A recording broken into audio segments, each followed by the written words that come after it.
Okay, if it were that simple, now we can understand that we maybe believe that we are inflamed, that we don't have to look in the mirror and think I look inflamed. We actually believe that under the surface of our skin we are inflamed because there are things injuring us. Why wouldn't everyone who actually understands this concept follow an anti-inflammatory diet?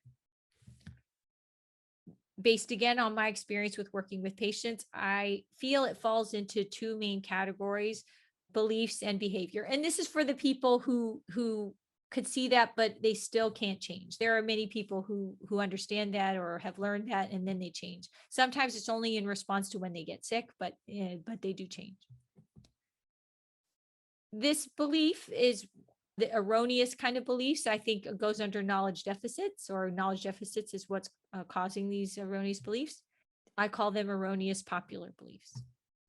That I'm doing okay because I'm doing everything in moderation. We talked about that so far already, about how fossil fuel and mechanization make supernatural quantities available in terms of the quantity of juice, the frequency of baked goods, the frequency of snacks, how much we can consume in products like meat, dairy products, and livestock, because some of these things take a long time to make, but if there are huge factories putting out large quantities, we can have it whenever we want.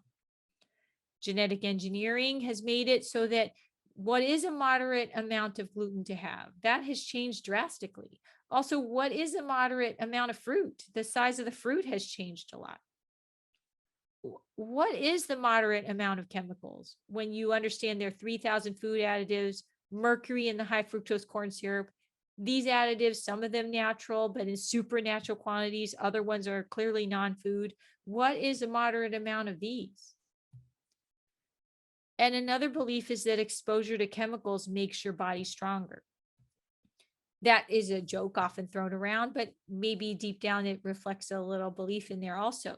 I want to clarify that people might be confusing immunity to bacteria and viruses, which is part of the natural world, with toxins, which are from the man-made world. Bacteria and viruses have a lifespan, and body battles them constantly. We are living organisms locked in a life or death fight, and these stimulate the immune system. But toxins that are man-made are accumulated in the body and ultimately weaken the immune system. Some of these pesticides or additives, a lot of these pesticides and chemicals, they enter your body, and some you might get rid of in a few days. Other ones take weeks, months, and a few of them don't leave you for years. Every time you have them, you're keeping that for a few years. And then we come to behavior.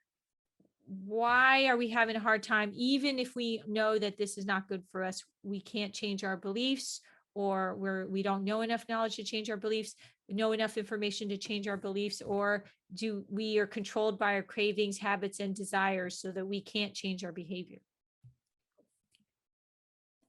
About 95% of all that we think and feel and learn, these are all happening without our being aware.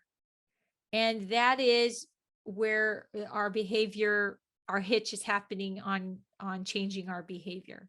And this is also capitalized upon by marketers, because a lot of the products that we're talking about that we're consuming need to be sold to us. We have to feel that we need them and want them.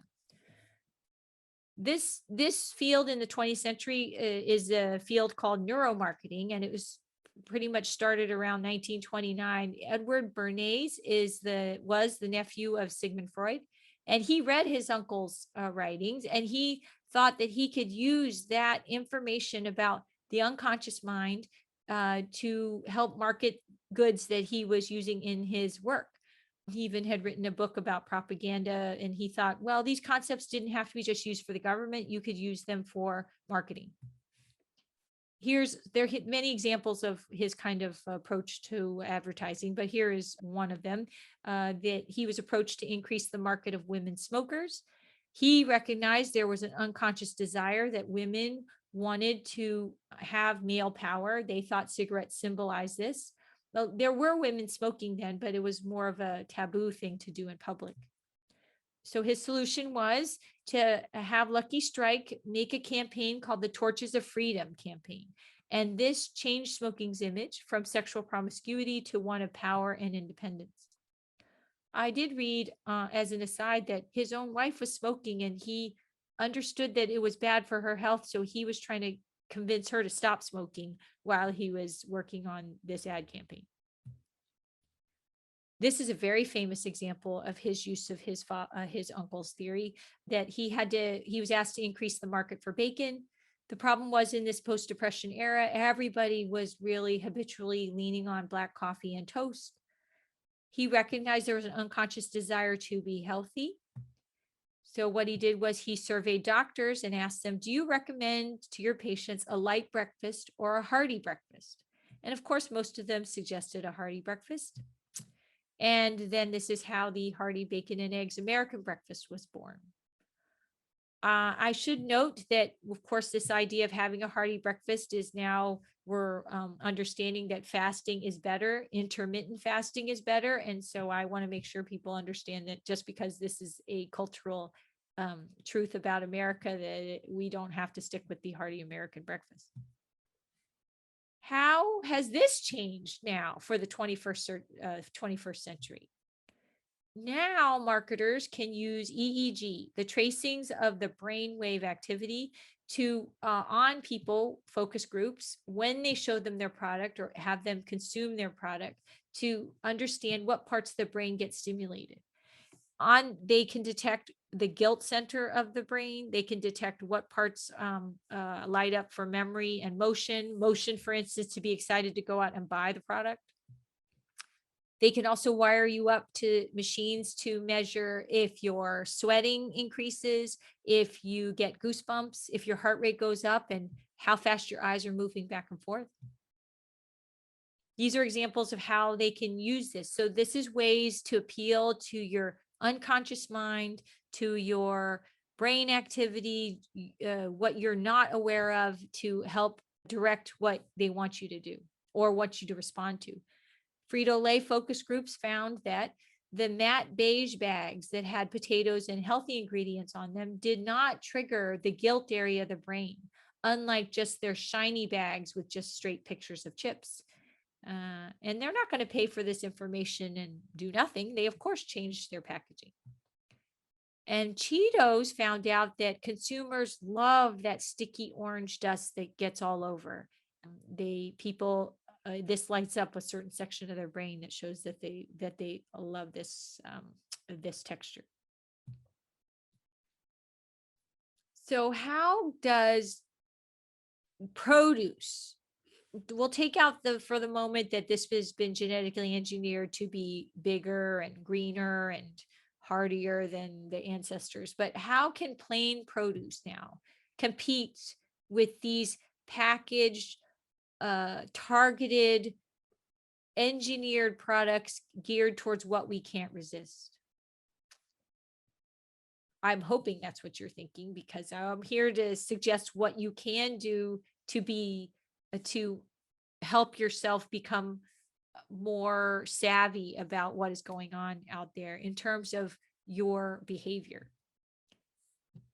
I suggest that we all need to work on being more mindful, more aware. So let's be more mindfully aware of things that are going on, like what's natural. Be aware of your belief system, because if you're aware of these things, then it's harder to be manipulated by them, because you're just responding to what your emotions and as we saw your subconscious is telling you. I put this slide here of nature and fire to remind us of a couple things. When we're in the natural world a lot more, interacting with it, within it, living with it, adjusting our consumption based on how much it rains, because our water comes from the rainwater we collect, or firewood because this is what we can have when the trees die naturally in the woods and we don't fell any trees. Then we're more in touch with the ebb and flow and the tying in of supply and demand. But when we live in a era where everything that we do is subject to a switch on and off, we can actually mistakenly believe that things in our own body work that way also. They just turn on and off. They don't have like a tail on it. For instance, a fire, when it goes out, we all understand that you douse it with some water and the wood is going to stay hot for quite a while. It's going to take a long time for those embers to die out. When you have a flood and the water recedes, Hurricane Katrina, for instance, the mud is there for a long time, takes a long time to dry out. This is what's happening when we eat and consume these substances and foods that are injuring us. We can eat this inflammatory, injuring food yesterday and think that we're all cured and good the next day when we eat our salad. But the tail on that, like the heat of the fire, takes a long time to die down, and we do not function our bodies like these switches. I propose then that we should name this diet an anti-injury diet, because I think that would help everybody kind of remember what it's for. If you can't remember that inflammation means that you're disrupted underneath the surface of the skin, at least it's a little more clear. So what would you do on an anti-injury diet? Well, you try to avoid getting injured. You would want to avoid high dosages of things that are inflammatory, which are in unnatural amounts or frequency or strengths.